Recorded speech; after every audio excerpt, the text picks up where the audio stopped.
Channel Rubishani blogs. আসামের ছোট্ট একটি সোনার শহর থেকে আমি হচ্ছি রুবি। আমার চ্যানেল তোমাদের সবাইকে আরেকবার স্বাগতম। কেমন আছো সবাই? আশা করছি সবাই খুব ভালো আছো আর আমিও ভালোই আছি। তো আজকে আমার ক্যামেরাটা প্রচণ্ড প্রবলেম করছে। তো যাই হোক, সকাল সকাল চা করে নিয়েছি। তো চলো এবার চাটা খাওয়া যাক, পরে তোমাদের সাথে আবার ফিরে আসছি।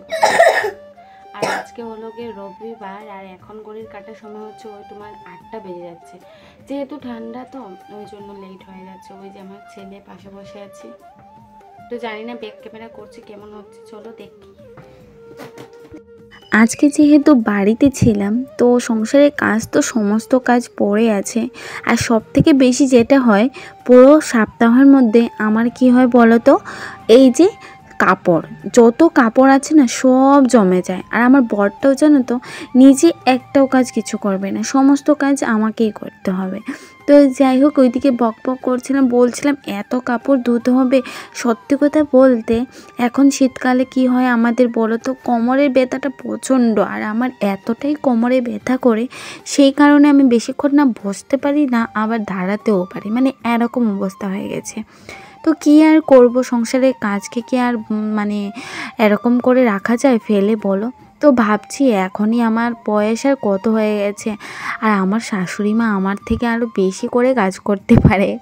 তো স্কুল বন্ধ, ওইদিকে পিছন দিকে দেখতে পাচ্ছ কত কাপড়, মানে এগুলো আমাকে ধুতে হবে, গুছাতে হবে। তো সকাল থেকে শুরু করে দিয়েছি, মানে সকাল সকাল উঠেই শুরু করে দিয়েছি কাপড় দাও। ওইদিকে কাপড় ধুচ্ছি, ওইদিকে রান্না করছি মানে কি, রবিবার দিন যতই ভাবি না যে শর্টকাট করে রান্নাটা করব, সেদিন না শর্টকাট করে রান্নাটাই হয় না।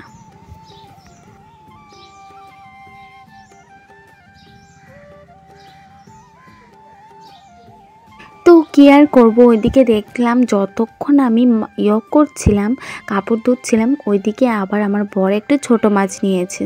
তো ছোটো মাছ নিয়ে এসেছে বলে কি ফেলে দেবো বলো? তো যাই হোক, কী আর করবো, ওইগুলো নিয়েই ভাবলাম না যে আমার কতগুলো কুর্তি জমেছে, এগুলোও ধুতে হবে, প্লাস আমাকে রান্নাটাও করতে হবে। তো যাই হোক, ছোটো মাছ দিয়ে আলু দিয়ে শর্টকাট করে রান্না করেছি। তো আমার বর বলছিল আমরা বাঙালিরা করু খেতে ভীষণ পছন্দ করি, ছোটো মাছের করুয়া। তো সেটা আর খাওয়া হলো না। তো বললাম সেটা রাতে না হয় করব, বাদ দাও। আর সেটা কিন্তু কাঁচা মাছ দিয়ে খেতে বেশি ভালো লাগে। তো যাই হোক, আমার আর হলো না, কারণ সময়ের অভাব, বুঝতেই পারছো। আর ওই যে দেখতে পাচ্ছ কতগুলি কুর্তি, তো আমি এমনই হয়ে গেছে, এক এক সময় মনে হয় রোজের কাপড় রোজ ধুলে ভালো, আর এক এক সময় মনে হয় গোটা সপ্তাহে মিলে আমার এত কাপড় জমে যায়, পরে এগুলো ধুতে ধুতে মানে শেষ নেই।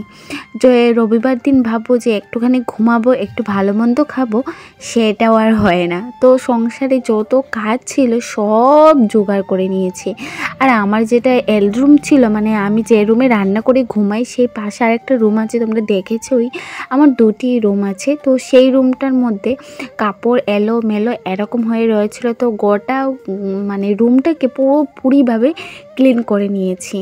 তো এতটাই ক্লিন করেছি, মানে পুরো এত সুন্দর লাগছিল যখন এগুলো গুছিয়েছি না, দেখে নিজেরও শান্তি লাগছে আর আনন্দও লাগছে যে অনেকটা কাজ করে ফেলেছি। হ্যালো বন্ধুরা, জানি না কেন ফোনটা না ক্যামেরাটা যেন কি হয়ে গেছে, কেমন একটা হয়ে গেছে দেখো। তো তার জন্য মানে আমার এতটাই খারাপ লাগছে, আমি যে ব্লগ কি করে শ্যুট করবো বুঝতে পারছি না। তো যাই হোক বন্ধুরা, আজকে সংসারে সমস্ত কাজগুলি করবো, সব কিছু এলোমেলো হয়ে রয়েছে। আর চলো এবার বাইরে প্রচণ্ড সুন্দর একটা রৌদ্র উঠেছে। তো চলো ভিডিওগুলি আমার দেখতে থাকো, আশা করছি আমার ব্লগ তোমাদের ভালো লাগবে। আর আমাকে কেমন যেন লাগছে, কেন বলো তো, ওই ক্যামেরাটার জন্য। ক্যামেরাটা একদমই মানে এতটাই বাজে। তো যাই হোক, চলো বন্ধুরা দেখতে থাকো, সঙ্গে থাকো, আর পুরো ব্লগটি আশা করছি ভালো লাগবে। আজকে বন্ধুরা জানি না কেন আমার ক্যামেরাটা এতটাই প্রবলেম করছে, সামনের থেকে আমি কেন ভ্লগ করতেই পারছি না।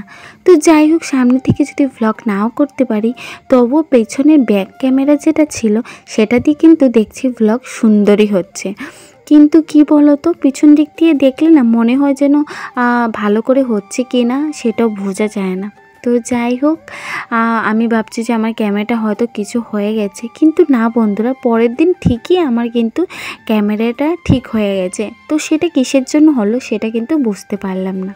তো যাই হোক, সমস্ত সব কিছু বিছানার যা ছিল শীতকাল, এবার শীতকালের দিন কি হয়, আমরা যদি এগুলো লেপ তোশক বালিশ এগুলো যদি রৌদ্রতে না দিই, রাতে ঘুমটাও দেখবে ভালো করে আসে না। আর ওইদিকে ঘর দুয়ারও ঝাড় দিয়ে আমার দিচ্ছি। স্নান টান হয়ে গেছে কমপ্লিট। এই যে দেখো, পুরো শ্যাম্পু ট্যাম্পু করে একদম ফ্রেশ হয়ে গেছি। আর পিরিয়ডস যখন হয় 3 দিনের সময়, তো সমস্ত কাজগুলি সম্পন্ন করতে হয়। তো আমিও সেরকম সম্পূর্ণ সব কিছু শেষ করলাম। এবার স্নান টান করে ফ্রেশ হয়ে নিয়েছি। এবার যা কাপড় ধুচ্ছি ওদিকে কাপড় ধুচ্ছি, ওদিকে আনছি, ওদিকে ধুচ্ছি। কারণ তো যাই হোক, ওইদিকে আমার ছাদের উপরে চলে এলাম। আর তোমাদের সাথে কিছু জিনিস শেয়ার যদি করি না, ভালো লাগবে না। তো আমার শ্বশুরমশাই এত সুন্দর করে এই লাই পাতাগুলো দেখতে পাচ্ছ, মানে দেখেই মনে হচ্ছে খেতে ইচ্ছে করছে। আর এগুলো নিজ হাতে করে একদমই কোনো সার ছাড়াই কিন্তু এত সুন্দর করে তাজা তাজা গাছগুলি হচ্ছে। আর ওইদিকে হচ্ছে ফরাস, আমরা বলি ফরাসের বিচি। তো এগুলোর ডাল খেতে ভীষণই ভালো লাগে। আর ওইদিকে সাথে সাথে যেগুলি মানে দেওয়া হচ্ছে গাছের মধ্যে, এগুলি হচ্ছে গিয়ে তোমার মানে চোলার যে একটা ছালি থাকে, যে আংটা আমরা বলি, কয়লার থেকে যে গুঁড়ো গুঁড়ো বেরোয় ওইগুলো। আর ওইদিকে লাউয়ের গাছটা এগিয়ে এগিয়ে যাচ্ছে। তো এগুলোই ছিল মানে। আর ওইদিকে আমার ছেলে দেখতেই পারছো কি করছে। তো এগুলোই এরকম চলছে। আর সন্ধ্যার সময় ওদিকে আমার শাশুড়ি মা করেছিল পাটিসাপটা নারিকেল দিয়ে। তো সেটা খেতে কার না ভালো লাগে, আর সবথেকে বেশি শীতকালে খেতে বেশি ভালো লাগে। আর আমার ক্যামেরাটা না মানে আমার নিজেরই রাগ উঠে যাচ্ছে, রাত্রে হলে না দেখা যায় আর দিনের বেলা হলে ভালো করে। কি যে করি, আর বা ব্লগ করবোই বা কী করে। তো দেখি প্রত্যেক দিন চেষ্টা করব রোজ বা একদিন পর পর ভিডিও দিতে। তো চলো খেয়ে দেখি এবার। তো দেখি বন্ধুরা, মন চাইছে খেতে, না খেলে হবে না।